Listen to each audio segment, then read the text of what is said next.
24 ന്യൂസിൻ്റെ മേധാവി ശ്രീകണ്ഠൻ നായർ പൊട്ടിത്തെറിച്ചതിന് പിന്നിൽ ഉള്ള കാരണങ്ങളിലേക്ക് ഞങ്ങളൊന്ന് പോയി നോക്കിയതാണ്.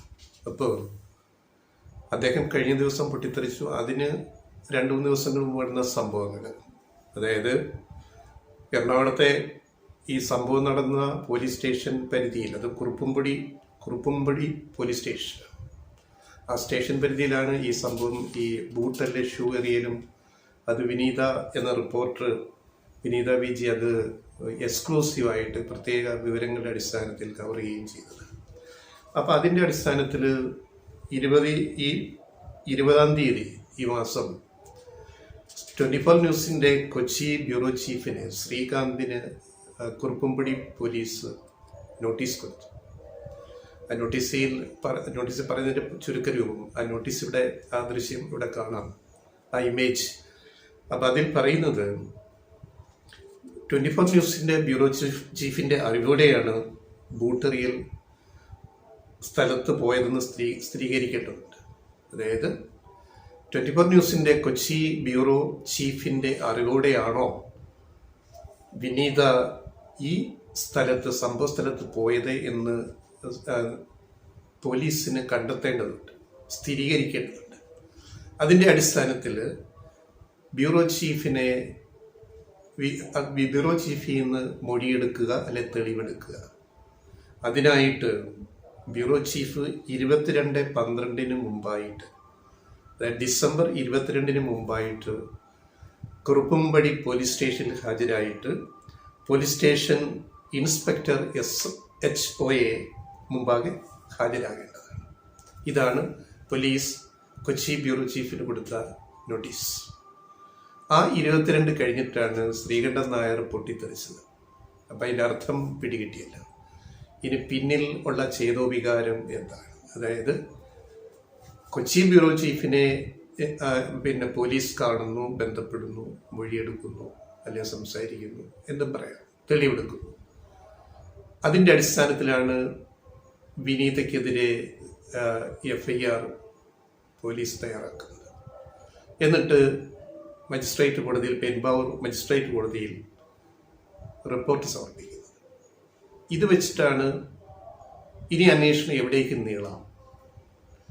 അത് 24 ന്യൂസ് ചാനലിൻ്റെ തലപ്പത്തുള്ള മറ്റുള്ളവരിലേക്ക്, ഇപ്പോൾ കൊച്ചി ബ്യൂറോ ചീഫിനെ വിളിപ്പിച്ചു. അതിനുശേഷം അടുത്ത ഘട്ടത്തിലേക്ക് ഇതെവിടേക്ക് പോകും എന്നുള്ള ഒരു പ്രശ്നമാണ് ശ്രീകണ്ഠൻ നായരെ കൊണ്ട് വീഡിയോ ചാനലിൽ വന്നത് പറയിപ്പിക്കാൻ പ്രേരിപ്പിച്ചത് എന്നാണ് ഇപ്പോൾ നമുക്ക് അനുമാനിക്കേണ്ടത്. അപ്പം ഇതിനകത്തൊരു എന്തുകൊണ്ട് ഇതിന് സധൈര്യം നേരിട്ടുകൂടാ? അതിൽ വേറൊരു തരത്തിലൊരു ഇമോഷണൽ കോഷ്യന്റ്, IQ അല്ല EQ, IQന് വരെ EQയിലേക്ക് 24 ന്യൂസ് ചാനലിൻ്റെ മേധാവി ശ്രീകണ്ഠൻ നായർ പോയി എന്നുള്ളതാണ് ഇതിനകത്ത് സംഭവിച്ച കാര്യം. എന്തിനാണ് അദ്ദേഹം ഇത്ര എമോഷണൽ കോഷ്യൻ്റ് ആയത്? ഒരു ഇൻ്റലിജൻ്റ് കോഷ്യൻ്റായിട്ട് ഇതിനെ സമീപിച്ചുകൂടെ? ഈ കേസിന് ഞങ്ങൾ സധൈര്യം നേരിടും, ഞങ്ങൾക്ക് പേടിയില്ല, അതല്ലേ എടുക്കേണ്ട നിലപാട്? അതിന് പകരം വളരെ വൈകാരികമായിട്ട് വന്ന് ക്യാമറയിൽ ഓരോന്ന് വിളിച്ചു പറയുകയും, അത് അദ്ദേഹം സ്വയം അപഹാസ്യനാകുകയല്ലേ ചെയ്തത്. അതിനുശേഷമാണല്ലോ മുഖ്യമന്ത്രി ഭംഗ്യന്തരെയാണ് പറഞ്ഞത്, ഒച്ച വയ്ക്കേണ്ട, ആരെയും പേടിപ്പിക്കാനും വിരട്ടാനൊന്നും നോക്കേണ്ട എന്ന് പറയേണ്ടിയത്. അതിലേക്ക് കാര്യങ്ങൾ എത്തിച്ചതിൽ ഇപ്പം ഞങ്ങൾ ചോദിക്കട്ടെ, ഒരു ആർക്കെതിരെയും പോലീസിന് ഒരു FIR ഇടാം. എന്തെങ്കിലും ഒരു ഒഫൻസ്, ഒരു കുറ്റം ചെയ്തു എന്ന് പോലീസിന് തോന്നിയാൽ ഒരു വ്യക്തിക്കെതിരെ കേസ് ചാർജ് ചെയ്യാൻ പോലീസിന് അധികാരമുണ്ട്. ഇനി ആ കേസ് വ്യാജമാണോ അല്ലയോ എന്ന് നമ്മളതിൻ്റെ അതായത് ബന്ധപ്പെട്ട ആ ഒരു നീതിപീഠത്തിൽ നമ്മളത് ബോധ്യപ്പെടുത്തുക, അല്ലെങ്കിൽ പോലീസ് സ്റ്റേഷനിൽ ചെന്നിട്ട് ബോധ്യപ്പെടുത്തുക, ഞാനിതിൽ പങ്കാളിയല്ല. അങ്ങനെ ഉണ്ടെങ്കിൽ പിന്നെ സ്വന്തം ജാമ്യത്തിൽ വിടാനുള്ള വകുപ്പ് വരെ പോലീസ് സ്റ്റേഷനിലുണ്ട്, വളരെ ചെറിയ കുറ്റമാണെങ്കിൽ. അപ്പോൾ ഒരു കേസ് വന്നാൽ, ഒരു FIR ഇട്ടാൽ ഉടനെ ലോകമെല്ലാം ഇടിഞ്ഞു വീണു എന്നതിനർത്ഥമില്ല.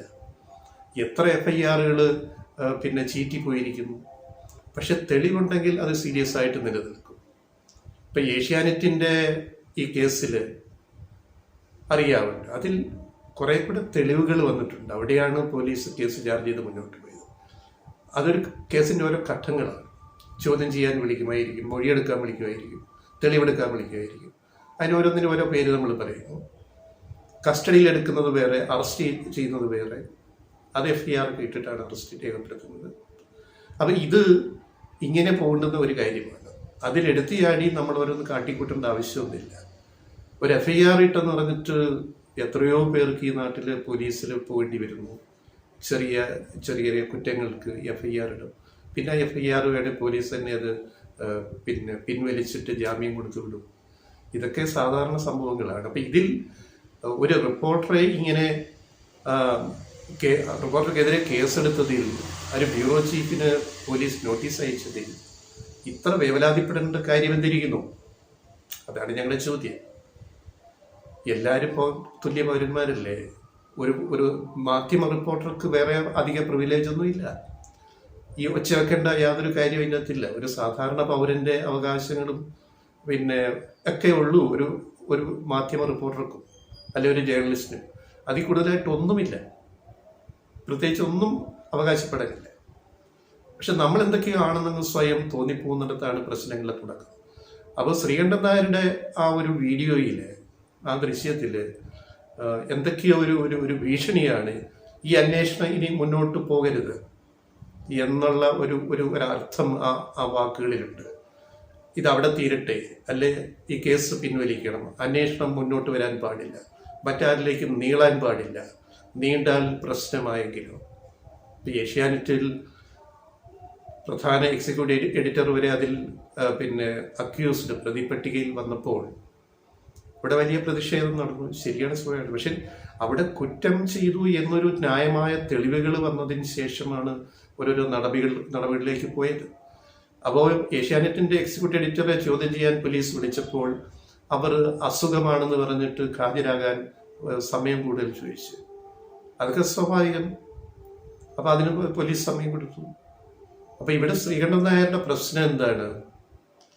തന്റെ ചാനലിനെതിരെ എന്തോ ഒരു വലിയ അജണ്ട സെറ്റ് ചെയ്യുന്നു എന്നുള്ള രീതിയിൽ ഇതിനെ അങ്ങനെയൊന്നും വ്യാഖ്യാനിക്കേണ്ട ആവശ്യമൊന്നുമില്ല. ഇപ്പം ഈ ചാനൽ തുടങ്ങുമ്പോൾ തന്നെ ഞങ്ങൾ ചില വിലയിരുത്തൽ നടത്തിയിരുന്നു. അതായത് 24 ചാനലിന് ഒരു വളർച്ച ഉണ്ടാകുമെന്ന് അതായത് ഇത് തുടങ്ങുന്ന ആ സമയത്ത്, തുടങ്ങിയൊരു 2-3 മാസം കഴിഞ്ഞ് ഞാനിട്ട ഒരു വീഡിയോയും ഫേസ്ബുക്ക് പോസ്റ്റിൽ ഞാൻ പറഞ്ഞൊരു കാര്യമുണ്ട്.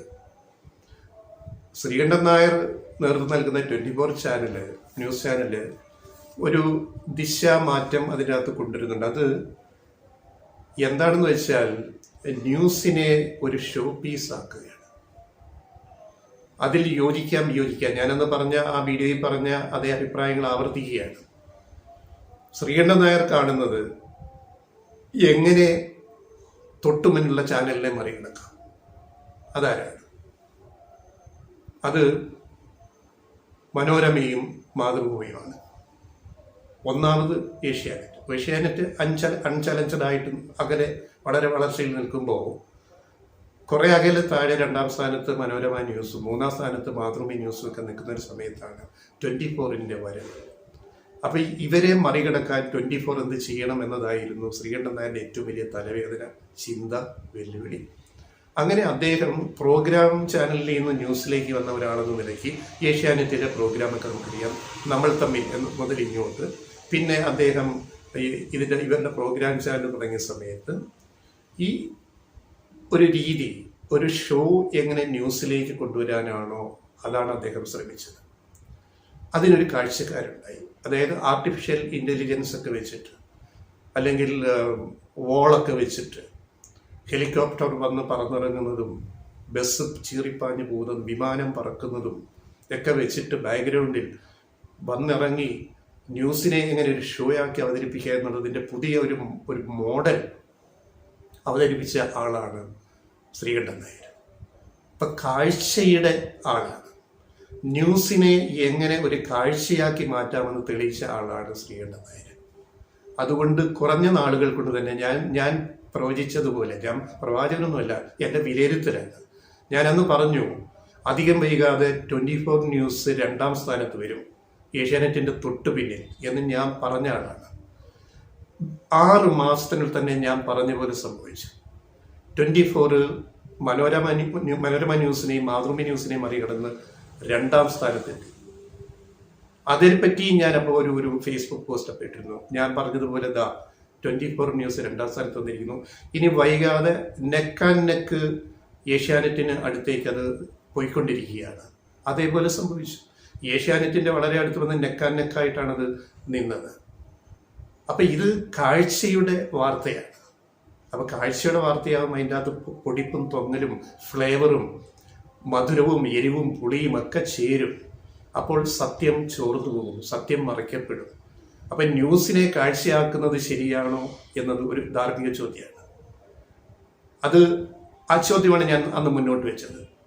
ഒരാൾക്ക് അയാളുടെ ചാനൽ വിജയിപ്പിക്കാൻ പറ്റി എങ്കിൽ അതെങ്ങനെ എന്നുകൂടി നമ്മൾ ചിന്തിക്കുമ്പോൾ തെറ്റായ ഒരു പ്രവണതയാണോ ശ്രീകണ്ഠൻ നായർ മുന്നോട്ട് വെച്ചത്? ന്യൂസിനെ കാഴ്ചയാക്കാം.